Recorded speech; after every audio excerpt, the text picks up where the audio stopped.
हूँ। नहीं, हिम्मत कैसे हुई मेरे बच्चे को हाथ लगाने की? मां झुकिए। चलिए मां, पुकी। अभी भागिए। पुकी कहाँ है अबीरा? मैंने उसे वहाँ एक बॉक्स में छिपा ताकि वो सेफ रहे। मैंने तुम्हें पुकी की, तुम उसे ढूंढ के लेके आओ ब्रिंगर बैग। सीरियल ड्रामा ये रिश्ता क्या कहलाता है के आने वाले एपिसोड होने वाले हैं धमाकेदार। जी हाँ दोस्तों, आने वाले एपिसोड में आप देखेंगे कि दरअसल पुक्की को उसकी दादी लेकर जंगल के रास्ते जा रही होती है, तो उसकी नज़र उतारने के लिए चोरी चोरी इतनी देर में कुछ गुंडे आ जाते हैं, तो वो पुक्की को छीनने की कोशिश करते हैं।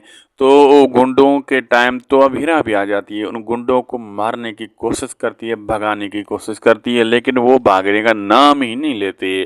तो अबीरा अरमान को फ़ोन भी कर देती है, उसे लोकेशन अपनी सेंड कर देती है, जल्दी पहुंचो तुम यहाँ पर।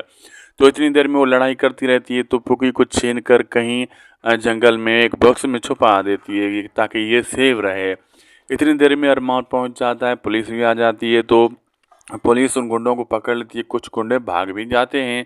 अरमान पूछता है पुकी कहाँ है, तो बीरा कहती है वहाँ जंगल के बॉक्स में मैंने छुपा दिए ताकि वो सेव रहे। अरमान कहता है वहाँ पुकी अब नहीं है, मैंने तुमको उसकी जिम्मेदारी दी थी, तुम उसमें नाकाम रही हो, अब पुकी को ढूंढो, तुम ढूंढ कर दिखाओगी।